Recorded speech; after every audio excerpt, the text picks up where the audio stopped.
Hey guys, it's Marta. Welcome to my garden. Today I wanted to take you for a walk. We'll do some gardening jobs together. I'll show you some tips and tricks for the almost May garden, and I will also talk about frost damage. Our country had huge frosts this past week, and I wanted to tell you what to do with the plants if they were affected, as so many in our country did.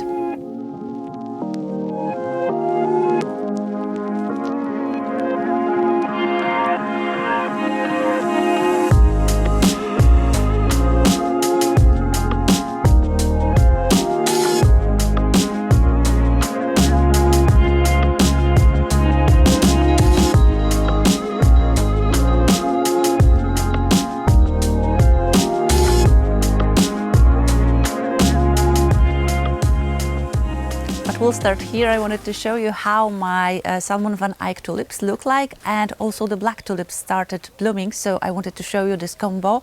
I really love how they look together. This tulip, the black tulip, was supposed to be Polskerer, looks very similar, but the Polskerer I've seen in the Netherlands had a black stem, so I'm not sure if that is it, but still you can see the idea that I had combining the black tulip with the salmony pinkish tulip. I think it looks very elegant, and maybe it will give you idea for the autumn bulb planting as a combo.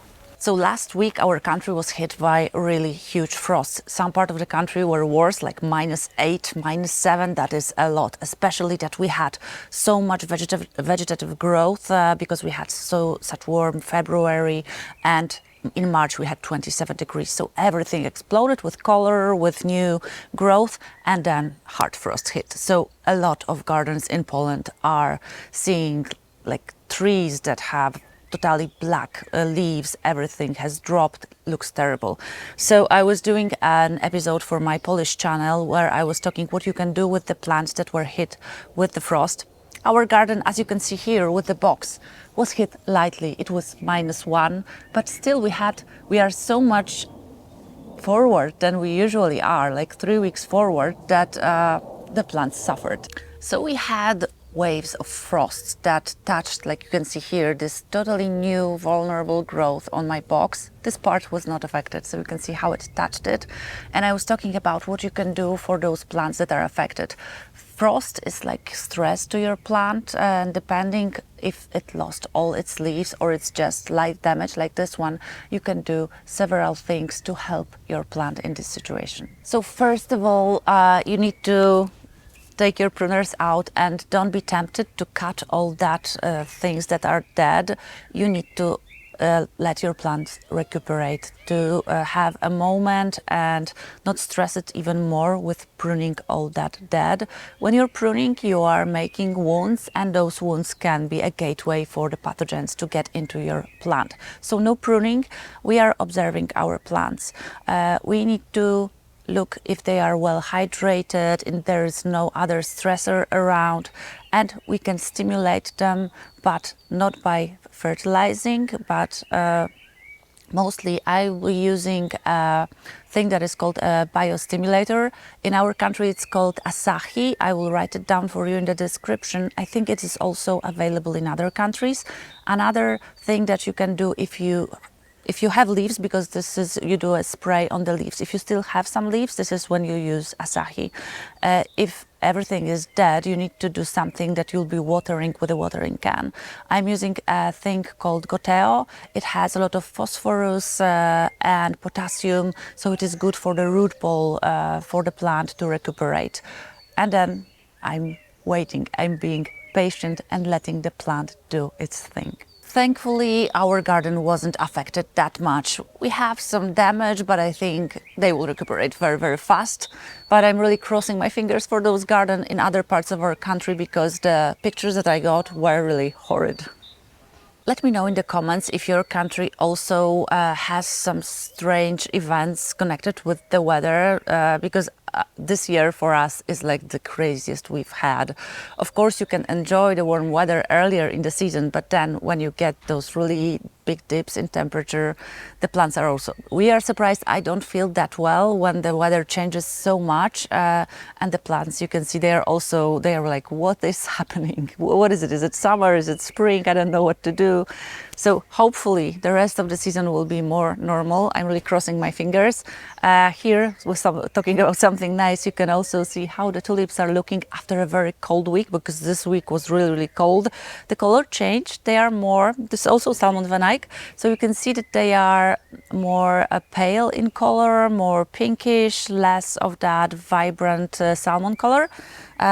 But almost 3 weeks of blooms, so I'm really happy with how they look like here. As we are in this border, I wanted to show you a few tricks I do, or tips about the plants that will stop blooming. So first, let's talk about tulips.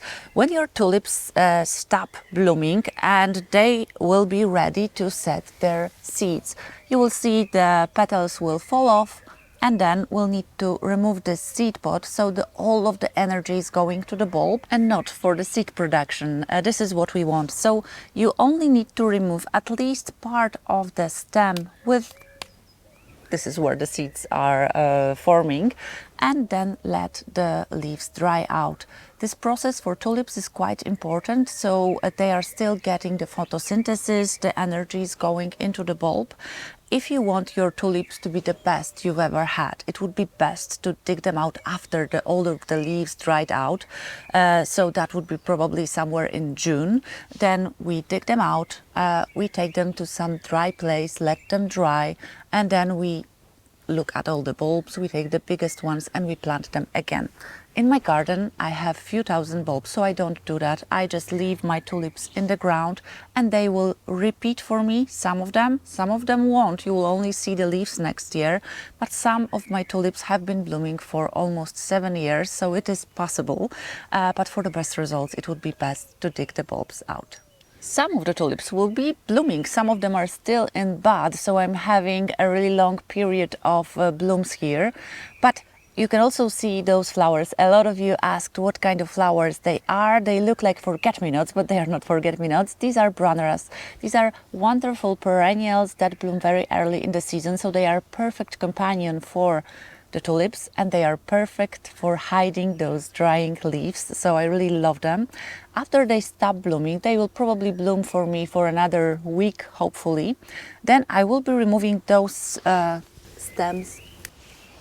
Of course, I will be doing that with my pruners, but I wanted to show you how the stem looks like. You can see there are a lot of tiny leaves, and after we removed all of those spent flowers and those stems, Brunneras will have larger leaves. They are maybe a bit smaller than hostas, but they look really beautiful, and they are beautiful ground cover, but you need to remove those flower stems. But if you don't remove all of them, they wonderfully self-seed, and they are true to variety, so you will get a lot of those with those speckles on the leaves. So the varieties that I grow here are Jack Frost, Sea Heart and Silver Heart. Those are with those speckled leaves that I really, really love. This is a pretty dark part of my garden, and those leaves almost glow in the dark, which I really like, especially when you have a lot of leaves on the birch trees. So last time we were here, only those tulips were blooming, the pink ones, but look at this. Isn't this beautiful? I really love them. They are so strong, with such strong stems. That was a mix that was not, as you can see, it's not one variety. I can't remember the mix because I was mixing everything that I had left. I really like it. It's like a candy shop, all of those colors, some more gentle, some more vibrant, but I really like it in this area. As you can see, all of those beds are a total mishmash of things. The front bed you can see here is a mix. I have some strawberries, I have some chives, we have some sorrel, but also I have some ranunculus because I wanted some color. So there are rows of ranunculus, and then we have rows of lettuce. Again, ranunculus, lettuce, ranunculus, lettuce, ranunculus, and then again the strawberries with chives. I really am really interested in how it will look like. We'll see. I love those tests, and I think sometimes they are fun, sometimes I will make a mistake, but I really like this learning curve of testing, learning, and then having wonderful experiences.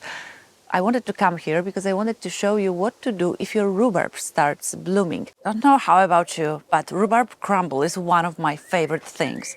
When I was a kid, we had, of course, rhubarb growing in the garden, and I don't know how about you. I was born in the 77, and our thing was you go into the garden, you take one rhubarb stalk. Of course, you remove the leaf because they are toxic. We knew that as a kids, and then you get a bowl of sugar, and we put the stem of the rhubarb into the sugar, and then we would chew it. And it was one of my favorite things in the early summer to do.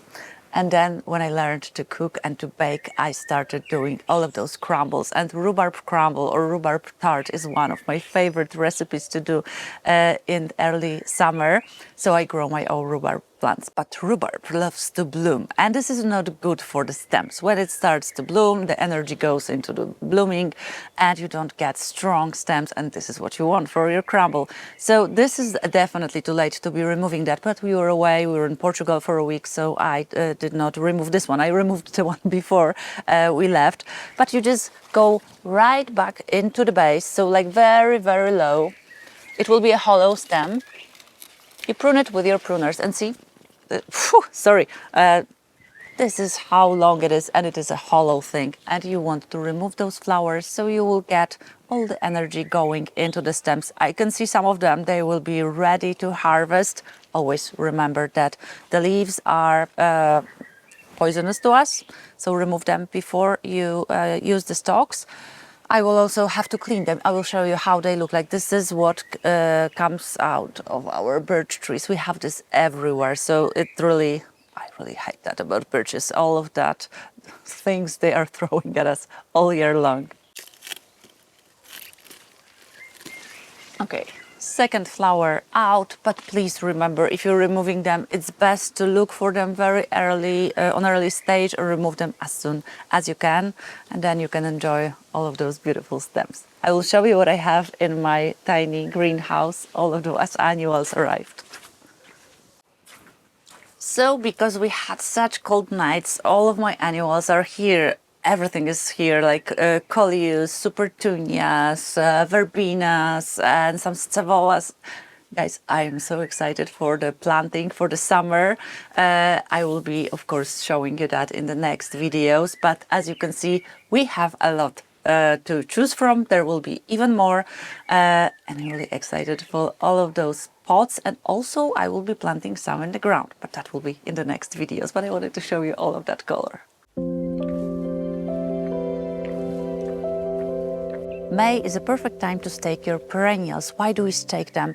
A lot of perennials have a tendency to flop when they grow and they get a lot of flowers, so they will be leaning on other plants, and staking them is crucial for me. I know that some of them really need it. What you can use to do it? You can use any kind of branch sticks like hazel, birch. You can use bamboo sticks and string, but I'm using something that is it's fiberglass, and those are fiberglass rods, I guess.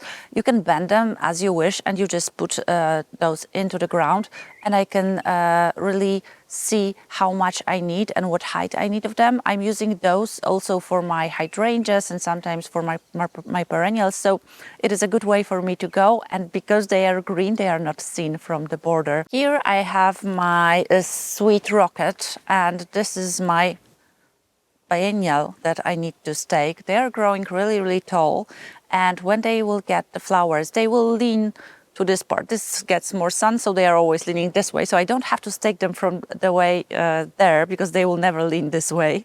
So what I know I need to do is give them supports right here.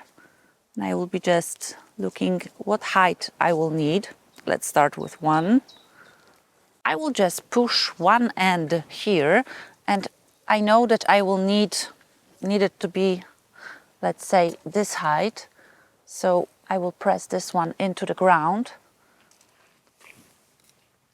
And it is very nice because it moves a bit, so they never bend on it. It will move with the flow. And then I will use another one, and we'll stake those. Those are definitely taller. So I will put one here. And same here. See, one is already flopping. And like this. I will also be using green string.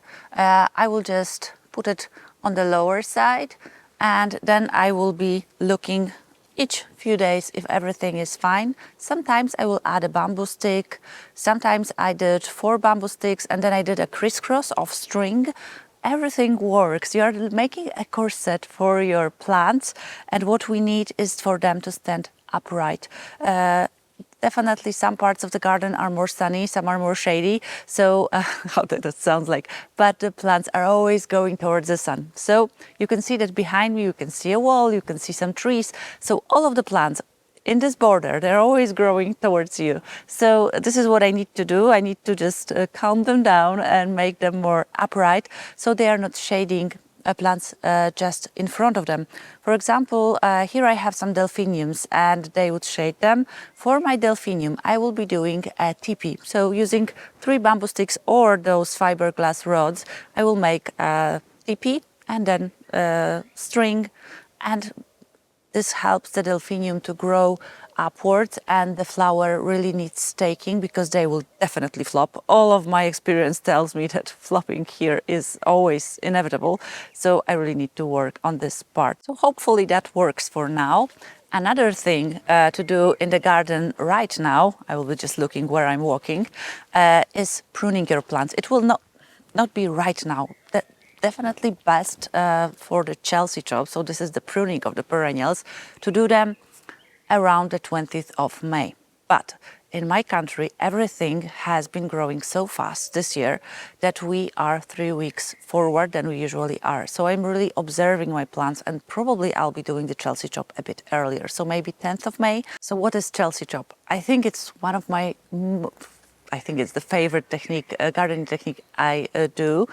This is what you do to your perennials. This is a pruning technique that you do so your plants are more bushy and are more compact. You can do that in different ways. So around the 20th of May, you will prune your plants 1/3 to 1/2 of the plant. You will just cut it back, and then you will get more bushy growth, more flowers. You can do that also to half of your plant. So with my cut mint, I do that I cut the back side of the plant by a half, and I leave the front part and I don't prune it. So I get the first flush of flowers, then I get the second flush of flowers. I prune those that are spent in the front, and then I get a third flush of the flowers. And it is very good for my cut mint. For example, with my sedums, they have tendency to grow very tall and then they are flopping. And I don't like to stake them, I like to prune them. When I prune them by half, I get a lot more stems with flowers. The flowers are a bit smaller, but the plants are more bushy, more robust. They look definitely better. None of them are flopping, they are standing upright. And this is what I like, especially in front of my border. I don't want really tall plants, and Matrona that I have, a lot of it, looks definitely better when it's more compact. Another great example is Phlox paniculata. I had great results last year with pruning them with Chelsea chop. And another plant was the asters. I showed you how bushy they were, and they had like a double amount of flowers that they had the previous year that I did not do it. So really good examples to do the Chelsea chop. Here you can see one of my favorite tulips. This is Ballerina. This is a lily-shaped tulip that has a scent of freesias, and it's so intense. I really love this tulip.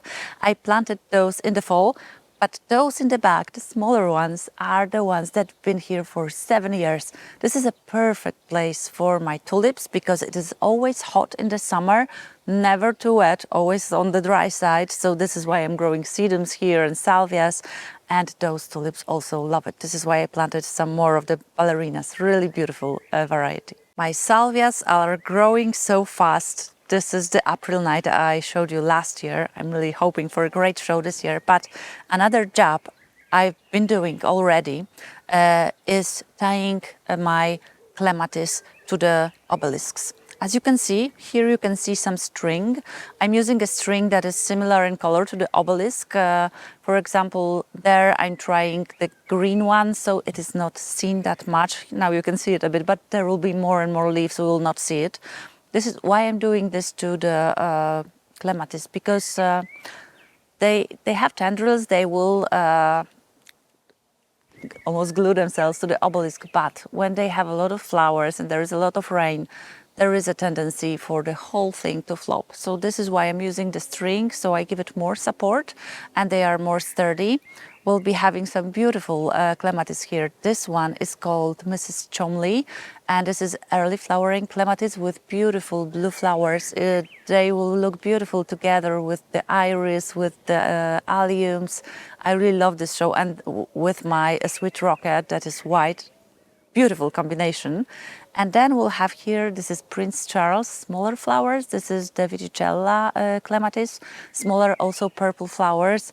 It grows, this one is one of my most robust ones, and I think it was not the best idea to give it such small obelisk, but I'm pruning it back after it gets out of hand, because if it could, you could see that one of them is always growing on the birch 3 to 4 meters long. So it's really a robust variety. As you can see, everything is looking quite good. I was away for a week, so you can only imagine. I was thinking, oh my God, what is happening? I had some cameras. I was like, was there frost? Was there frost? So you can only imagine.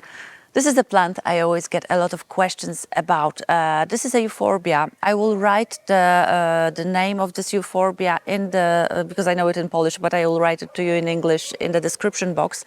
But be careful with this euphorbia. It's quite invasive, so I need to take some of it out. It was a tiny plug from my neighbor that I got like 12 or 15 years ago, and it is growing always here. It loves these conditions, but it is not only invasive, but it's also, when you take it out or you just prune it, it has this white milkish sap that it's oozing, and this is very, if you're even if you're not allergic, I think it gives you allergic reactions. So I always prune it in my gloves, but it's better to use rubber gloves. When I have those gloves that are made, part of that is from material, I will still get this allergic reaction. So you have to be very careful. If you have small kids that like to picking flowers, or a pet that likes to chew on things, definitely not a plant to go for.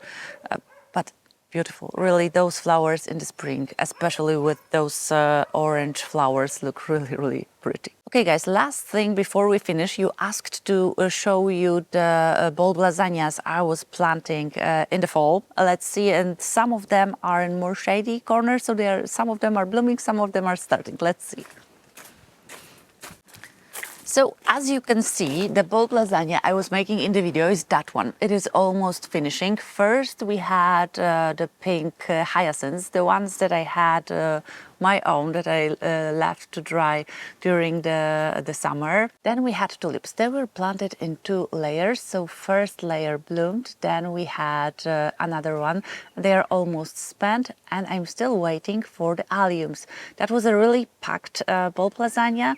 If I'm to be honest, I really prefer the bulb lasagnas that are only with tulips, maybe crocuses. So then we don't have those, you know, for me this is a mango jungle. You can see some hyacinths, you can see some tulips. For me this is a bit too much. So I think I will be planting most of my bulb lasagnas just with tulips, and I think I like it most. I don't know what is your opinion on that. I hope you will share in the comments. Here you can see some hyacinths, which are really surprising. They are purple, but they have, the ends are green, and they bloomed so late in the season that I was really surprised. I don't know why that happened. Maybe it was colder here, maybe more shady. I don't know. Some of those are still yet to bloom, so I'm really hoping for a nice show. I don't remember what kind of tulip that was, but it will be a peony tulip. So I really love those. They look really beautiful. And here we have also a nice show. as you can see, some of them are also Salmon van Eycks and some of them are classic van Eycks, so a mix of that. But it is a nice thing to have those bulb lasagnas. You can move them around the garden and sometimes place them in a space that is lacking flowers, and I really like that about having plants in the pots. Another plant I wanted to share is my clematis. This is a clematis from the Atragena group. This is early flowering clematis. It flowers in May, but for us it bloomed in April. A beautiful variety called Luminous Dusk. It has chartreuse leaves, which I love.